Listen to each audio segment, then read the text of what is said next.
It's time for a real fake news update, not brought to you by Pfizer. Something stuck out to us this week that we thought you guys should see a little piece of, and it was a Jimmy Dore segment where he broke down what the purpose of this legacy media outlets like the New York Times is, what their actual purpose is.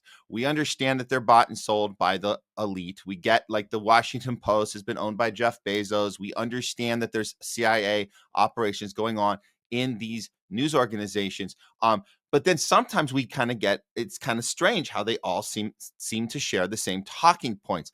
Well, this is a breakdown that Jimmy was able to find what can really I think it pinpoint the New York Times, and they really can show you what the technique is behind the misinformation campaign, behind emotionally getting us excited about certain things, whether it's joy for Kamala, hope and change for Obama, or whether it's fear for MAGAs and domestic terrorists for the MAGA supporters, or whatever the narrative is. They tell us what to be afraid of or what to be excited for. So let's watch a little piece of Jimmy's breakdown on this, and then we're going to get to some examples that are happening right now in real time. As John A. Conrad V says, I opened my New York Times app today. They're trying, but they can't keep up. News that broke just hours ago is already off the homepage. This is crucial. The entire liberal deep state command and control system is broken. So the reason why we're able to see this now is because of the U.S. aid. What Trump was able to do when he cut everything off, this exposes it. We've already known this. So you guys know, if we've been in this space for a long time. Homeless left, we're a little new. We've been doing it for about a year and a half. But a lot of the people we work with here, whether it's, Kit Cabello coming on, he's been doing it 8 years. We have Craig Pasta, has been doing it several years doing this. Garland Nixon, so many people do dissidents, been doing this stuff. So we understand this. The great thing about the U.S. aid cuts is that what we're seeing is some people weren't seeing it at all. And now it's pretty freaking obvious because they're not able to do it as well. They're not in line anymore because the doors are shut. They can't walk in to work. This guy, I guess, is John A. Conrad. This is who is telling us that the New York Times, it's kind of the system's a little jaded right now for them to be able to get away with this. Now, of course, I think they're going to get it all back and they're going to be right back to business as usual. But this is the moment, this is the important moment where a lot of us can wake up and see it for the first time. They haven't been paying attention, even though I believe they're actually going to get it back. They're going to get everything back together, however they do it, and it's going to be business as usual. But if enough people wake up, they're not going to be able to be as effective with that technique. So let's hear a little more what he's talking about. Oh, I said that when we watched the DNC thing. They look like they're not getting transmissions no more. That's right. Too many cows and not enough ranchers. So first, let me explain to you what the liberal deep state command and control system looks like, right? Well, the New York Times' primary function isn't journalism. It's narrative coordination, setting the frame so the entire political media machine knows how to think about an issue before it takes off. Ever notice how overnight everyone starts saying Biden is as sharp as a tack or J.D. Vance is weird? It's not random. There's a system in. Yeah. So these are exactly what we're talking about. These feelings they tell you to feel. J.D. Vance is weird. You guys remember that one? That really happened. And like we here in Hollywood, we saw people sharing that immediately and pretending like they came up with it themselves. They like people right here. Like I'm telling you, like they think they're so smart. They came up with this idea. I was watching J.D. Vance at the VP debate, or I saw him on a clip on TV or on my feed, on my Facebook feed, and he just looked weird to me. So I'm going to tweet out that he's weird, or I'm going to post on Facebook that he's weird. No, that was told to you. And you thought it was your own idea. That's the game. So they're saying it's not working as well right now because of the U.S. aid shutdown, which is great to see. Again, I'm telling you guys, this is just momentarily for Trump, diehard Trump supporters. I hate to spoil the party or be a Debbie Downer, but they will be reallocating this to some other way. Mark Rubio is in charge of this. He's called himself acting director. He's going to reallocate this. This is going to just be maneuvered into another way.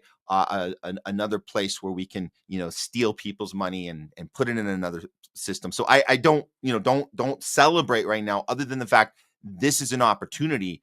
We can see that it's the curtain. Don't pay attention to the man behind the curtain in the Wizard of Oz. This is the moment we get to see what's going on with all those controls behind the curtain.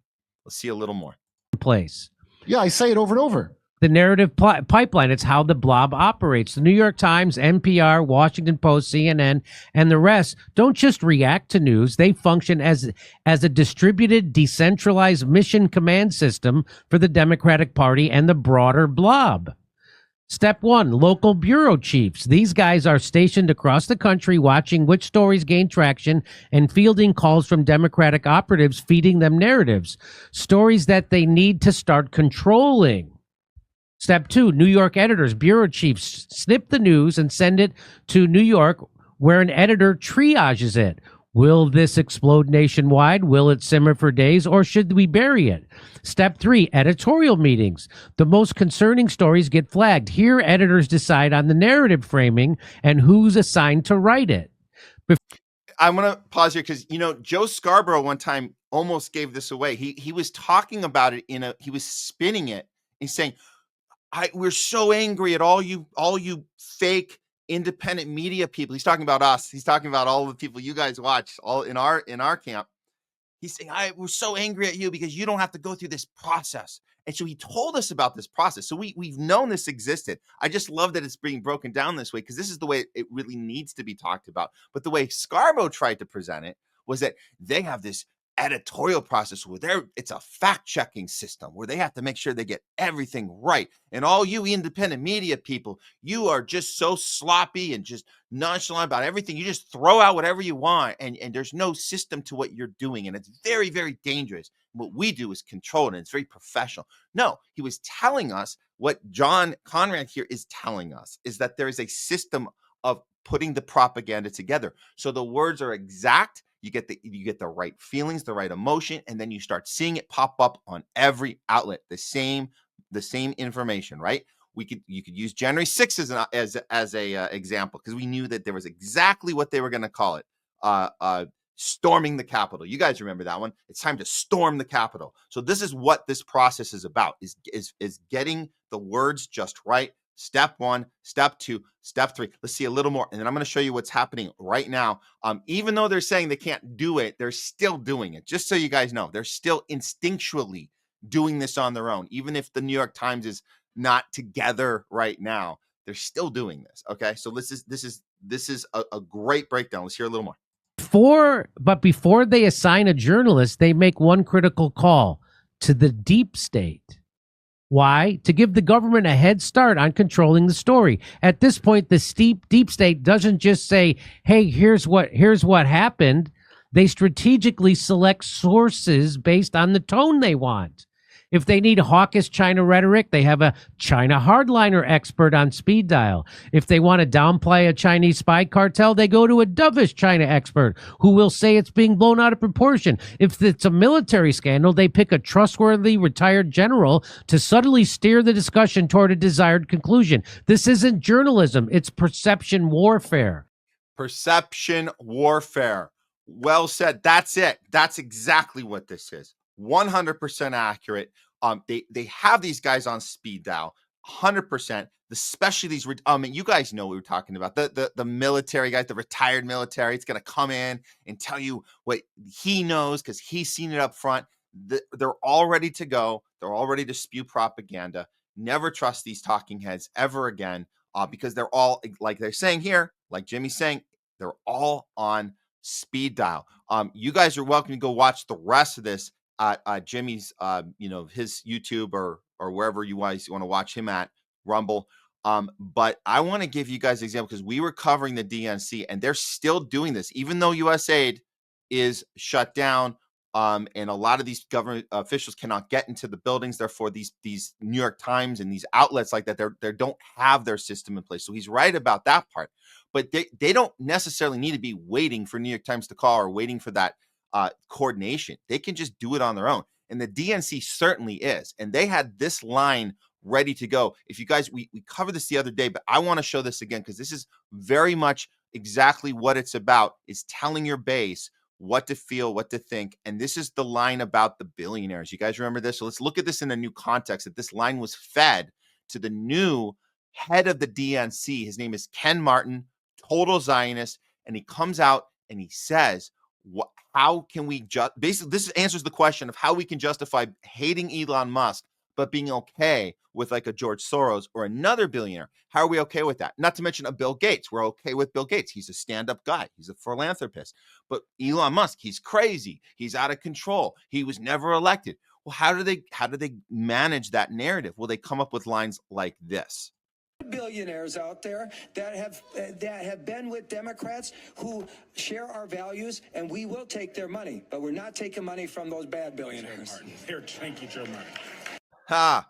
We're not taking money from bad billionaires. We're only taking money from good billionaires. So it allows the Democratic Party to continue the facade that they're the good guys, even though we know it's billionaires. They've always controlled both parties, by the way, guys. And you saw Elon sitting out there with Zuckerberg and with Bezos at the inauguration.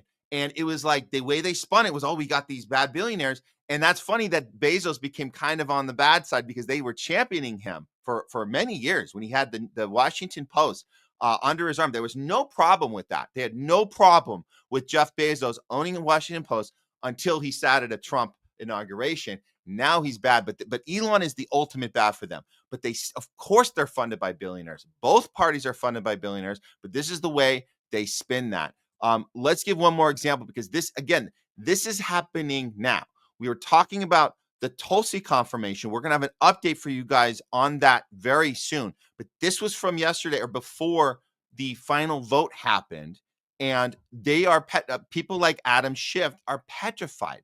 So he goes on Rachel Maddow should do his type of spin. And in this case, he doesn't have to wait. They don't have to wait for the email to come in to say, how do we spin this? They've been doing this for so long. They're very good at it, and they can do it in their sleep. But even look at Adam Schiff's face when he's talking about Tulsi. He's preparing us to think what we need to think once she gets the confirmation.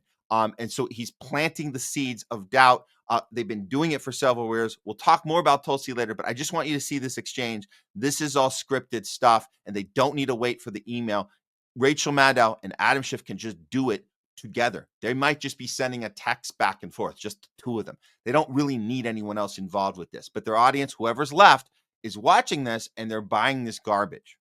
People should know about her as a nominee as we're heading toward that final vote tomorrow. Well, first, I think it's important, as with all these nominees, to just level set. Normally, if you're talking about someone who's going to head an agency, let alone in this case, all of the intelligence agencies, you would expect a nominee to have some experience, maybe having worked for an intelligence agency, maybe having led an intelligence agency, or even at a minimum served on a relevant committee like the Intelligence Committee of Congress. Tulsi Gabbard has none of that experience. Zero, nada, zilcho. That would normally, in a normal world, be disqualifying. But she goes far beyond that. She has echoed Kremlin talking points about the origin of the war against Ukraine. She's pushed out Russian propaganda about U.S. biolabs in Ukraine, one of the pretexts that Russia wanted to use for its invasion. I love how he has to say the thing, which is U.S. biolabs in Ukraine, which we know is a fact. So he has to put it out there. And some people are saying that that's because we know what's coming. And we're going to be talking more about U.S. biolabs when Tulsi's in her position. We can have this discussion more. So maybe they're trying to get out in front of it. Whereas if you go back a year and a half ago, 2 years ago, you could never talk about that. That was grounds to be terminated, to be penalized, to be, at least, punished with a demonetization on one of our channels. You couldn't say U.S. biolabs, even though Victoria Nuland was telling us that's what we were afraid, that Putin was going to get his hands on the stuff we're doing in these labs. So again, here we are. Adam Schiff actually has to say the thing biolabs as he's trying to plant seeds in the viewers of Rachel Maddow that Tulsi is not to be trusted. But look at his eyes. Look at his fear. He looks like very, very uncomfortable, as he should, because this guy has been involved in the most corrupt happenings throughout the last 4 years alone in the Biden administration. And he knows he can't just go home and pretend that there aren't going to be consequences. So they're trying to get out ahead of it. Let's hear just a little more of this. To the point where RT, Russia Today, this propaganda outfit, is praising her to the degree that advisors close to Putin refer to her as our girl. Our girl. That's such crap. That's such crap. And by the way, guys, RT is not a propagandist outlet. It's funded by Russia, but it is no different. In fact, because we've worked with people, we have very strong connections with RT. We've been on RT before. Biden pulled the plug on the American outlet for RT.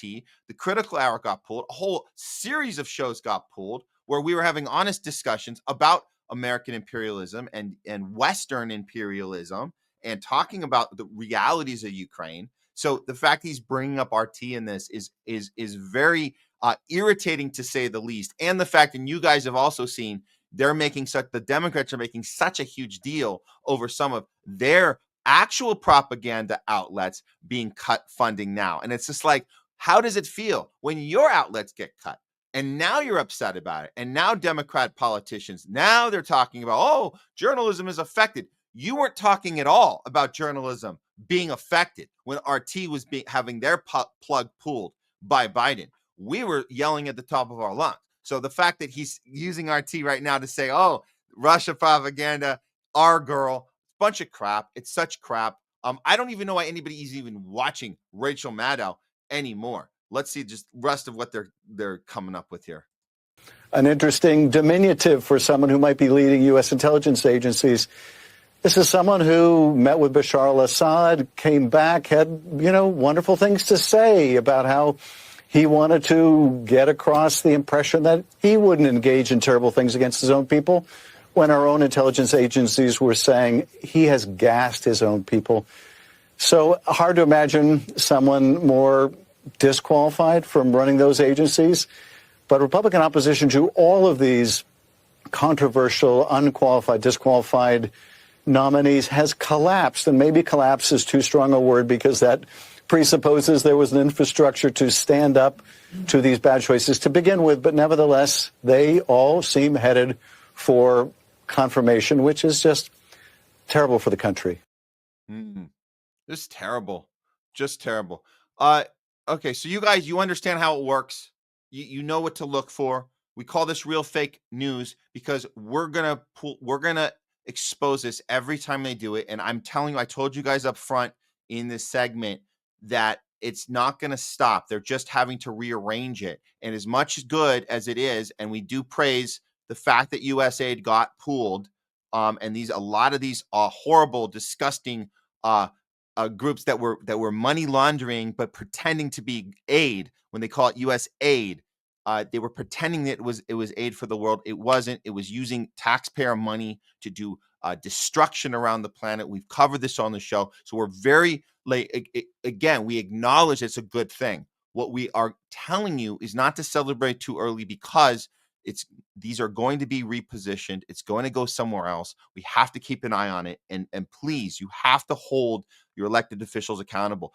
Even though the Democrats look like the worst pieces of crap imaginable, we still have to hold Trump accountable and the things he's doing or not doing. So this is a moment where we can laugh and say, aha, they don't have their shit together at the New York Times. They don't have their talking points together. They will figure it out. So we'll be ready for them next time. And we know that Trump was right back in 2015 when he called them fake news. He was right the whole time. So that's a real fake news update.